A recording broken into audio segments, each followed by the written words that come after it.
Hello everyone. Previous video lecture में हमने lack culture में जो लैक इंसेक्ट है उसकी लाइफ साइकिल के बारे में स्टडी की थी।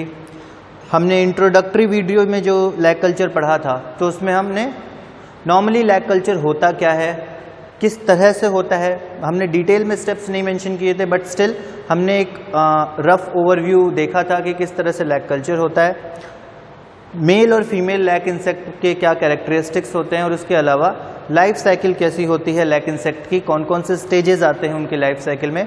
ये सारी चीज़ें हमने ऑलरेडी प्रीवियस के जो हमारे कुछ वीडियो लेक्चर्स रहे हैं उनमें डिस्कस कर लिया है।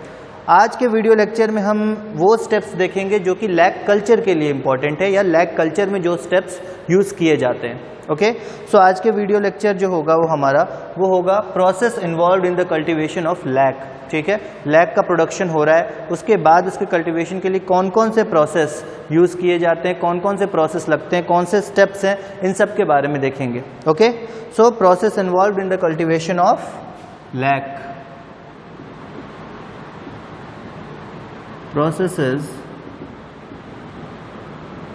इन्वॉल्व्ड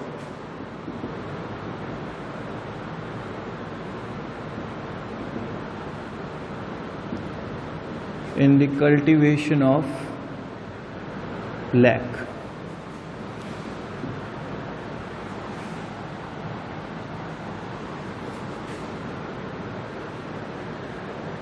लाख के प्रोडक्शन के लिए, कल्टीवेशन के लिए कौन कौन से स्टेप्स जो हैं वो ज़रूरी हैं, इनके बारे में हम देखेंगे।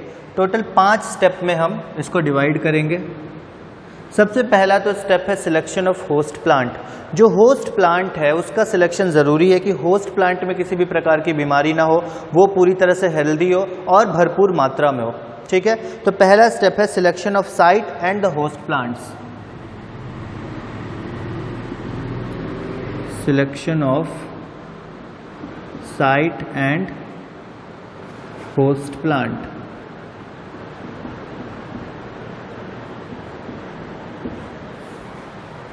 अब यहाँ पे साइट सिलेक्शन का क्या मतलब है? अगर हमें लाख का कॉमर्शियल पर्पस के लिए अगर हमें लाख का प्रोडक्शन करना है तो ज़्यादा मात्रा में लाख चाहिए।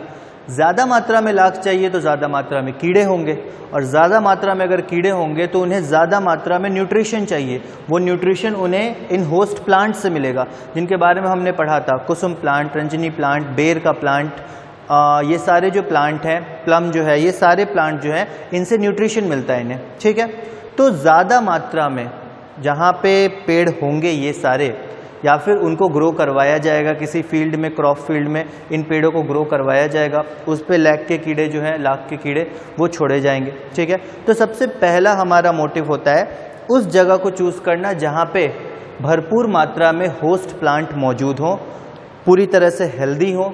जो होस्ट प्लांट है वो पूरी तरह से हेल्दी हो, उनमें किसी प्रकार का कोई डिजीज़ ना हो, उनमें किसी प्रकार की कोई खराबी ना हो। अगर उनमें खराबी होगी तो उनसे न्यूट्रिशन लेंगे तो कीड़े भी जो है बीमार पड़ेंगे, उनकी डेथ हो सकती है। ठीक है, तो सबसे पहला पॉइंट है selection of site and the host plant. अब सूटेबल साइट और होस्ट प्लांट का सिलेक्शन जो है बहुत ज़रूरी है। ओके, सेकेंड अगर अपन देखें, अच्छा एक चीज़, जो होस्ट प्लांट है वो क्विक ग्रोइंग होना चाहिए। कुछ पॉइंट्स चलो लिख लेते हैं। Host plant must be quick growing.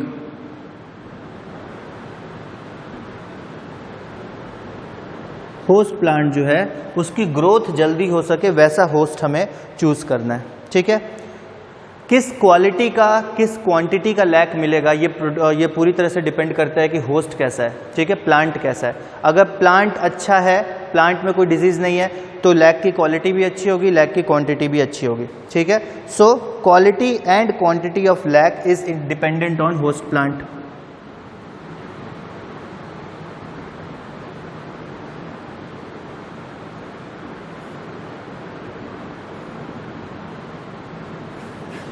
Lac is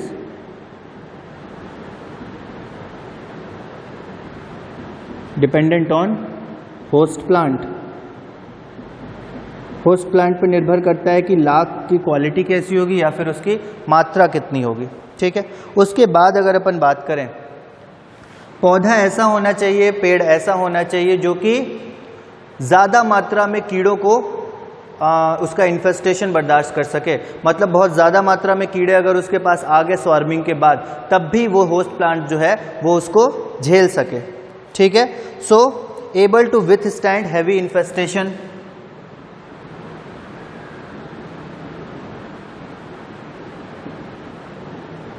able to withstand heavy infestation।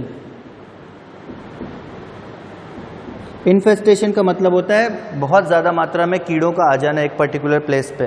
ठीक है, heavy infestation of the lac insect, of lac insect. ठीक है, सो होस्ट प्लांट जो है क्विक ग्रोइंग होना चाहिए। क्वालिटी और क्वांटिटी जो है वो लाख का वो होस्ट प्लांट पे निर्भर करता है। और होस्ट प्लांट इतना एबल होना चाहिए, केपेबल होना चाहिए कि बहुत ज़्यादा मात्रा में लैक इंसेक्ट भी अगर उसके ऊपर जाके उसके सैप को सक कर रहे हैं, तब भी होस्ट प्लांट जो है टिका रहे। ठीक है, उसके बाद अगर अपन बात करें, जितने भी होस्ट प्लांट्स होते हैं उनमें सबसे ज़्यादा मात्रा में यूज़ किया जाने वाला होस्ट प्लांट कौन कौन से हैं? एक तो कुसुम है, दूसरा क्या कहते हैं पलास है। होस्ट प्लांट्स की बात करें तो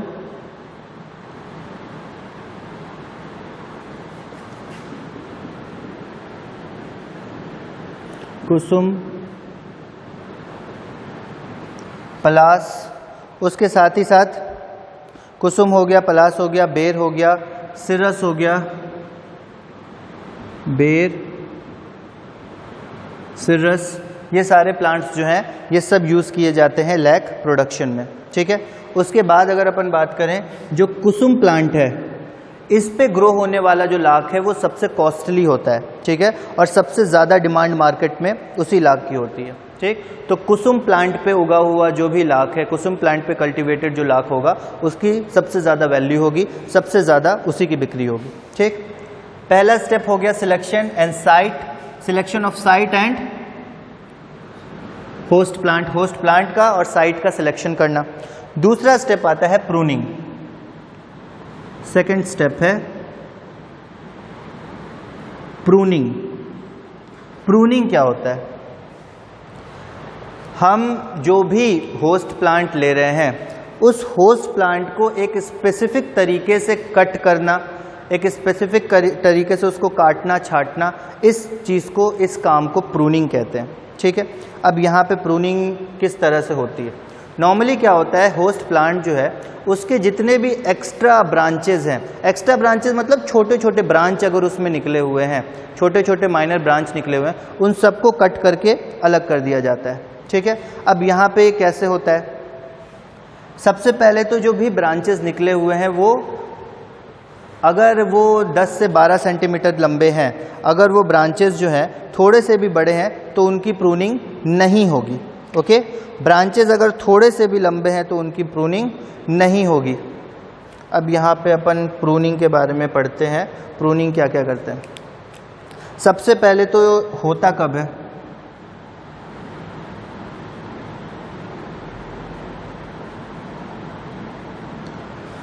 ये जब भी इनोकुलेशन किया जाएगा, प्लांट पे जब कीड़े रखे जाएंगे उसके 6 से 12 महीने पहले किया जाता है।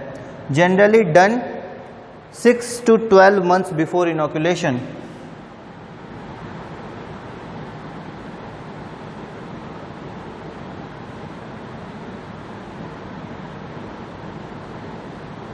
इनोकुलेशन के 6 से 12 महीने पहले तक जो प्रूनिंग का काम है वो कर लिया जाता है। ठीक है, अब कुछ पॉइंट्स है इसके बारे में क्या कहते हैं, ख्याल रखना पड़ता है प्रूनिंग के समय। एक्सेसिव कटिंग को या एक्सेसिव प्रूनिंग को अवॉइड करना चाहिए। अवॉइड एक्सेसिव प्रूनिंग मतलब जो भी होस्ट प्लांट है उसको कट करना है, उस पर एक्स्ट्रा जो ब्रांचेस है उसको हटानी है, बट ऐसा नहीं है कि बहुत ज़्यादा आप प्रूनिंग कर दो, बहुत ज़्यादा उसको क्लीन कर दो, नहीं, ऐसा भी बिल्कुल नहीं करना है। हमें प्लांट का जनरल हेल्थ जो है उसका भी ध्यान रखना है। ठीक है, so in maintaining this help in maintaining the general health and strength of plant. मतलब यहाँ पे अगर हम बहुत ज़्यादा प्रून कर देंगे तो एक तो वो जो प्लांट की स्ट्रेंथ है वो कम हो जाएगी, अगर कट करते जाओगे तो प्लांट कमज़ोर होता जाएगा। तो हमें प्लांट को कमज़ोर भी नहीं करना और उसकी हेल्थ का भी ध्यान रखना है, ठीक है। सिर्फ पुराने ब्रांचेस को कट किया जाता है, ठीक है, सिर्फ पुराने ब्रांचेस को कट किया जाता है। और कोई भी ब्रांच अगर 2 इंच से ज़्यादा लंबा है या उसका डायमीटर 2 इंच से ज़्यादा है उसको कट नहीं किया जाएगा। उससे छोटे ब्रांचेस हो गए, सोचो कितने छोटे छोटे ब्रांच, 2 इंच से अगर बड़ा हो गया, 2 इंच से ज़्यादा या 2 इंच से ज़्यादा चौड़ा हो गया तो उस ब्रांच को कट नहीं किया जाएगा। उससे छोटे जो ब्रांचेस होंगे उनको सिर्फ कट किया जाएगा और सिर्फ ओल्ड ब्रांचेस को कट किया जाएगा। So cut only old branches.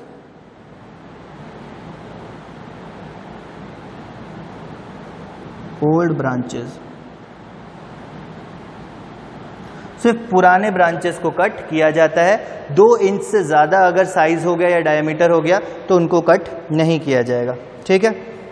उसके बाद अगर अपन बात करें तो अगर कोई भी ऐसा ब्रांच है जो बीच में से कटा हुआ है, कोई भी ऐसा ब्रांच है जो 2 टुकड़ों में बटा हुआ है, उसको कट करके अलग कर दिया जाता है, ठीक है। कट द स्प्लिट और ब्रोकन ब्रांचेस, कट दी स्प्लिट और ब्रोकन ब्रांचेस।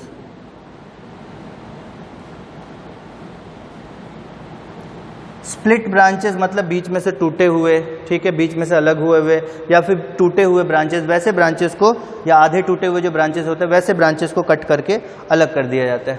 तो इस तरह से प्रूनिंग होती है। दैट मीन्स कि अगर हमारे पास इस तरह से एक प्लांट है जिसमें यहाँ पे एक शाखा, ये छोटी सी शाखा निकली हुई है, यहाँ पे एक निकला हुआ है, ठीक है, तो हमने यही बोला कि 2 इंच से 2 इंच से ज़्यादा अगर है साइज तब तो इसको नहीं कट करेंगे, बट अगर छोटा है तब इसको कट किया जा सकता है। अब जैसे कि ये अगर बहुत बड़ा टहनी है, ठीक, तो फिर इसको कट नहीं किया जाएगा, ओके। बट अगर छोटे हैं तो इनको काट के अलग कर दिया जाएगा ताकि प्लांट जो है वो स्ट्रेट हो। अगर ये छोटा है तो इसको काट के अलग किया जाएगा ताकि प्लांट जो है स्ट्रेट हो, जितना स्ट्रेट हो उतना अच्छा है। तो प्रूनिंग जो है इस तरह से की जाती है, ठीक है। जो भी एक्स्ट्रा ब्रांचेस हैं अगर वो पुराने हो गए हैं या किसी भी ब्रांच में डिजीज़ है उसको कट करके अलग कर दिया जाता है। कोई ब्रांच बीच में से स्प्लिट किया हुआ है, बीच में से टूटा हुआ है, उसको कट करके अलग कर दिया जाता है। बट अगर कोई भी ब्रांच हेल्दी है, 2 या 3 सेंटीमीटर से ज़्यादा लंबा, 2 या 3 इंच से ज़्यादा लंबा है, उसको छोड़ दिया जाता है। उस पर क्योंकि लाख के कीड़े जो है उस पर जा सकते हैं और वहाँ से न्यूट्रिशन ले सकते हैं। पर बहुत पतले कमज़ोर ब्रांच है, उनमें लाख के कीड़ों का वजन जो है वो ब्रांचेस नहीं उठा पाएंगे, इसलिए उनको कट करके अलग कर दिया जाता है। और एक जो प्लांट है उसकी प्रूनिंग कंप्लीट करके फिर उसके बाद उसमें इनोकुलेशन करवाई जाती है, ठीक है।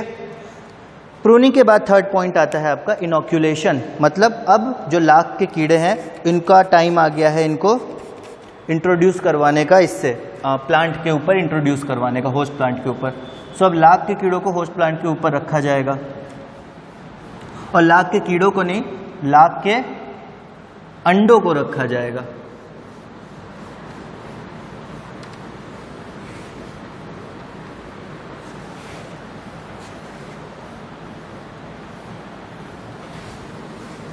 इनोकुलेशन कैसे होता है अब ये मैं बताता हूँ।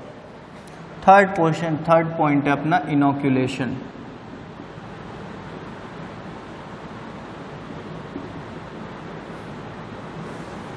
बहुत यूनिक सा प्रोसेस है, ध्यान से इसको सुनना। इनोकुलेशन जो है ना वो कल्टीवेशन का पहला स्टेप है। It is the first step of cultivation, ठीक है। अब यहाँ पे होता क्या है, इनोकुलेशन का मतलब होता है कि जो यंग वंस हैं, जो नए कीड़े हैं, वो पेड़ से जाके चिपक जाएंगे और उसका रस जो है वो चूसने लगेंगे और लाख का प्रोडक्शन शुरू कर देंगे, ठीक है। इनोकुलेशन का मतलब होता है कीड़े को जाना और पेड़ से चिपक जाना और अपना न्यूट्रिशन लेना स्टार्ट कर देना। अब ये होता कैसे, ठीक है। इनोकुलेशन 2 तरीकों से होता है। एक होता है नेचुरल इनोकुलेशन, ठीक है, और दूसरा होता है आर्टिफिशियल इनोकुलेशन। इनोकुलेशन जो है 2 प्रकार से होते हैं, नेचुरल और आर्टिफिशियल।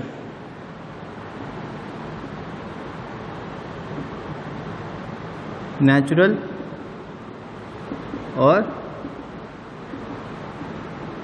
आर्टिफिशियल इनोकुलेशन 2 प्रकार के होते हैं, ठीक है। नेचुरल इनोकुलेशन का मतलब होता है जब जो कीड़े हैं वो खुद एक जगह चले जाएं। नेचुरल इनोकुलेशन का मतलब होता है कि कीड़े जो हैं वो खुद एक जगह, मतलब दैट मीन्स कि हमने क्या पढ़ा था, फीमेल होती है, फीमेल के ऊपर लैग सेल होता है, उस लैग सेल के अंदर ही फीमेल अंडे देती है। अंडे वहीं पे 6 हफ्ते तक क्या होते हैं, 6 हफ्ते तक वो वहाँ पे हीट में रहते हैं। उसके बाद उनकी हैचिंग होती है, उसके बाद वो लार्वा जो होते हैं बाहर निकलते हैं। ठीक है, इतना हमने पढ़ा था। तो अंडों की जब हैचिंग हो जाती है उसके बाद जब लार्वा खुद बाहर निकले, ठीक है, उसी पेड़ पे, जिस पेड़ पे अंडे दिए गए उसी पेड़ पे, जिस पेड़ पे अंडे दिए गए उसी पेड़ पे लार्वा बाहर निकले और अपने लिए एक जगह खोज ले और वहाँ पे जाके सेटल हो जाए और वहाँ से न्यूट्रिशन लेने लगे। इसको अपन बोलते हैं नेचुरल इनोकुलेशन। ठीक है, नेचुरल इनोकुलेशन बोलते हैं जब जिस पेड़ पे लार्वा का जन्म हुआ, जिस पेड़ पे अंडे दिए गए उसी पेड़ पे वो लार्वा जो है बाहर निकलेगा अपने सेल से, लैग सेल से बाहर जाके अपने लिए एक जगह ढूंढेगा और वहाँ पे जाके चिपक जाएगा। That is known as natural inoculation. Now artificial inoculation क्या होता है?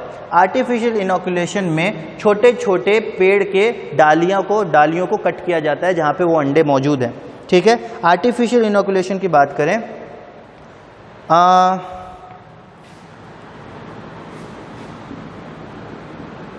twigs bearing larva are cut down। Twigs किसको बोल रहे हैं?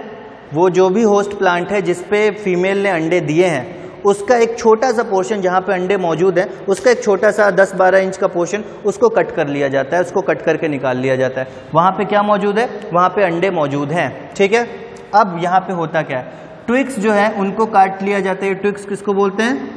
वो जो पेड़ का छोटी सी टहनी जिसको कट किया गया उसको बोलते हैं, छोटा सा होता है ट्विग।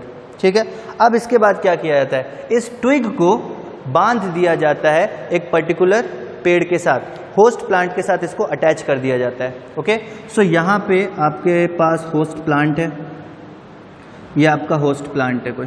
ठीक है, अब होस्ट प्लांट पे ट्विग को अटैच कर दिया जाएगा। होस्ट प्लांट पे ट्विग को जो अटैच किया जाएगा वो किस तरह से रहेगा, यहाँ पे आपके पास एक ट्विग है छोटा सा जिसके पास ऊपर जो इंसेक्ट है वो मौजूद है। सो ट्विग कैसे करेगा, अगर छोटा सा आपके पास प्लांट है उसके ऊपर इंसेक्ट मौजूद है, यहाँ पे इसके एग्स मौजूद हैं सारे। ठीक है, अब इसको इससे अटैच कर दिया जाएगा, किसी भी रोप के सहारे इसको इससे अटैच कर दिया जाएगा। जब आप एक चीज़ ध्यान रखना, अंडों में से जब लार्वा बाहर निकलते हैं तो वो मूवेबल होते हैं। जो फीमेल होती है वो नॉन मूवेबल होती है, बट जो लार्वा होते हैं वो मूवेबल होते हैं। सो इस बात का आपको ध्यान रखना है कि जब लार्वा बाहर निकलेंगे उसके बाद वो मूव कर सकते हैं, जिसको अपन स्वार्मिंग बोलते हैं, हमने पहले भी पढ़ा था। सो लार्वा यहाँ पे मूव करेंगे और लार्वा अपने अपने अकॉर्डिंग जो भी प्लांट है होस्ट प्लांट उसके ऊपर अपने न्यूट्रिशन के अकॉर्डिंग जगह खोज लेंगे एंड वहाँ पे अटैच हो जाएंगे। ओके, सो ये जो पूरा प्रोसेस होता है वो आर्टिफिशियल ट्विगिंग में आता है और नेचुरल इनोकुलेशन, ये दो टाइप के प्रोसेसेस होते हैं। नेचुरल इनोकुलेशन में जो भी लार्वा है वो पर्टिकुलर जिस प्लांट पे उनका जन्म हुआ रहता है वहीं पे वो जाके अपने लिए न्यूट्रिशनल जगह जो है खोज लेते हैं। बट जो आर्टिफिशियल इनोकुलेशन है वहाँ पे क्या होता है, एक ट्विग कट किया जाता है प्लांट से, उसको होस्ट प्लांट के साथ जोड़ा जाता है, फिर जब लार्वा निकलते हैं वो स्वार्मिंग करते हैं और एक जगह पे जाके स्थित हो जाते हैं। ओके, सो ये पूरा प्रोसेस होता है इनोकुलेशन का। उसके बाद बात करें फोर्थ पॉइंट, तो फोर्थ पॉइंट होता है आपका swarming. Okay, swarming, artificial inoculation जब हमने पढ़ा तो उसमें स्वार्मिंग पढ़ा था। स्वार्मिंग के बारे में मैंने पहले ही बताया था कि जब बहुत सारे लार्वा एक साथ मूव करते हैं एक पर्टिकुलर पॉइंट के लिए जहां पे वो जाके अटैच होंगे और वहां से न्यूट्रिशन गेन करेंगे, उस प्रोसेस को हम बोलते हैं स्वार्मिंग। ठीक है, तो स्वार्मिंग क्या होगा, अब मान लो आर्टिफिशियल तरीके से हमने इनोकुलेशन करवाया। ठीक है, आर्टिफिशियल तरीके से हमने इनोकुलेशन कराया मतलब कि हमने एक छोटा सा ट्विग काटा, उसको होस्ट प्लांट के साथ अटैच कर दिया, लार्वा जो है अब निकले अंडों से, उसके बाद वो मूव करना स्टार्ट किए। जब वो मूव करना स्टार्ट करेंगे उस प्रोसेस को हम बोलेंगे स्वार्मिंग।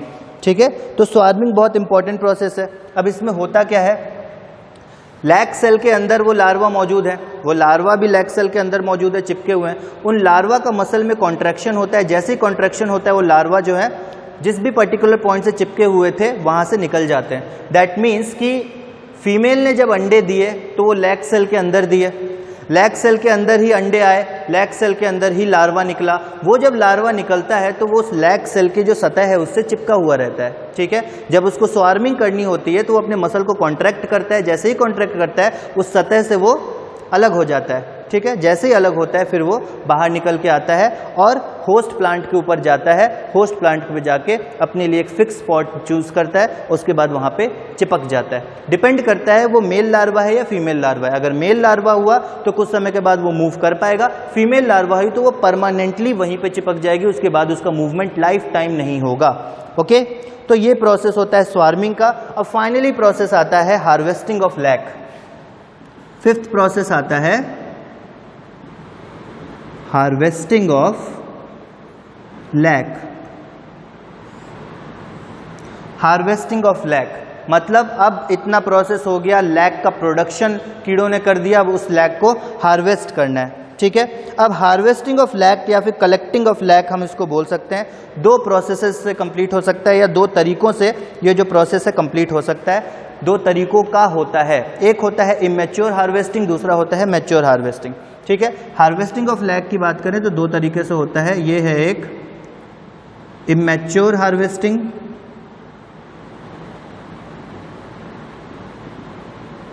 और दूसरा है मैच्योर हार्वेस्टिंग।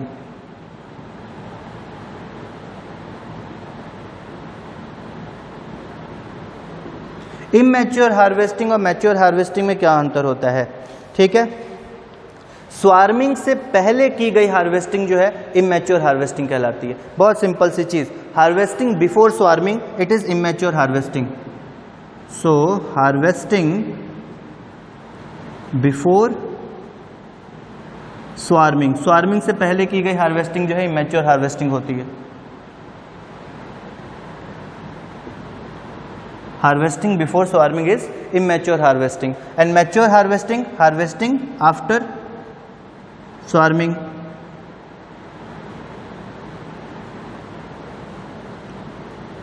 स्वार्मिंग के बाद की गई हार्वेस्टिंग जो है वो मैच्योर हार्वेस्टिंग कहलाती है। स्वार्मिंग से पहले की गई हार्वेस्टिंग जो है वो इमैच्योर हार्वेस्टिंग की जाती है। इमैच्योर हार्वेस्टिंग से प्राप्त जो लैक होता है उसको एराई लैक कहते हैं, ARILAC, ARILAC, एराई लैक। मतलब इमैच्योर हार्वेस्टिंग से प्राप्त जो लैक होगा वो एराई लैक होगा। एराई लैक जो है वो नॉर्मली पलास के जो प्लांट्स हैं उसके ऊपर उगाया जाता है, ठीक है। पलास जो है नॉर्मली होस्ट रहता है एराई लैक का। तो इमैच्योर हार्वेस्टिंग अगर करनी हो तो कौन से पौधे पे होती है, पलास के, ठीक है। पलास के क्या कहते हैं प्लांट पे इमैच्योर हार्वेस्टिंग की जा सकती है। स्वार्मिंग से पहले जो है ये जो लैक है इसको हार्वेस्ट कर लिया जाता है, ठीक है। अब ये जो इमैच्योर हार्वेस्टिंग है इसके कुछ ड्रॉबैक्स भी हैं, इसके कुछ नेगेटिव पॉइंट्स भी हैं। सबसे पहले तो अगर हम इमैच्योर हार्वेस्टिंग करेंगे तो इसमें कीड़ों के मरने का सबसे ज़्यादा खतरा है।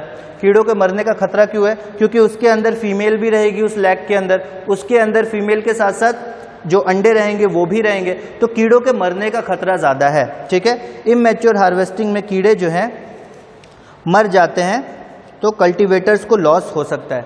मैच्योर हार्वेस्टिंग की बात करें तो वहाँ पे क्या होता है, मैच्योर हार्वेस्टिंग में लैक सेल तो बना हुआ है, उसके बाद कीड़े जो है उसमें से बाहर निकल गए, वो दूसरी जगह चले गए, वहाँ पे फिर उन्होंने लैक प्रोडक्शन किया, फिर उनके जो एग्स हुए वो बाहर निकल के चले गए। तो इस तरह से मैच्योर हार्वेस्टिंग जो है वो ट्विग की मदद से होती है और हार्वेस्टिंग जो है साल में 2 बार की जा सकती है। यहाँ पे क्या होता है, जो मैच्योर हार्वेस्टिंग होती है उससे जो हमें प्रोडक्ट मिलता है मैच्योर हार्वेस्टिंग से, उसको हम नॉर्मली ब्रूड लैक या फिर स्टिक लैक कहते हैं। अब ऐसा क्यों कहते हैं, सबसे पहले तो साल में 2 बार ये हार्वेस्टिंग की जा सकती है, ठीक है। और जिस ट्विग पे लैक जो है अंडों के साथ मौजूद होता है, जो भी ट्विग हमने यहाँ पे लगाया था, ये ट्विग जो लगाया था ना जिसमें लैक भी मौजूद, फीमेल भी मौजूद थी, उसके अंडे भी मौजूद थे, लार्वा, ये सारी चीज़ें मौजूद थी, उसको हम बोलते हैं ब्रूड लैक स्टिक, ठीक है। इसको हम क्या बोलते हैं, ब्रूड लैक स्टिक, ये है ब्रूड लैक स्टिक। और इस हार्वेस्टिंग के बाद, मैच्योर हार्वेस्टिंग के बाद जो हमें प्रोडक्ट प्राप्त होता है दैट इज ब्रूड लैक या फिर स्टिक लैक हम इसको बोलते हैं। ब्रूड लैक या स्टिक लैक हमें प्राप्त होता है।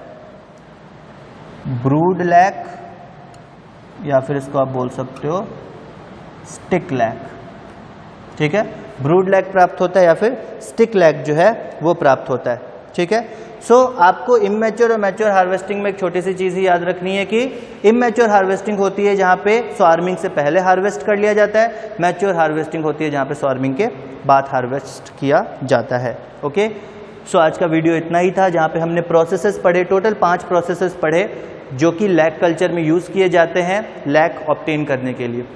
आने वाले वीडियो लेक्चर में हम प्रोसेसिंग पढ़ेंगे कि जो लैक हमें मिला, हार्वेस्ट करने के बाद जो लैक मिला उसकी प्रोसेसिंग कैसे होती है, किस तरह से उस लैक को कमर्शियली यूज़ किया जाता है और कौन कौन से प्रोडक्ट होते हैं जो कि लैक के कीड़े से, लाख के कीड़े से हमें मिलते हैं। ये सब हम आने वाले वीडियो लेक्चर्स में डिस्कस करेंगे।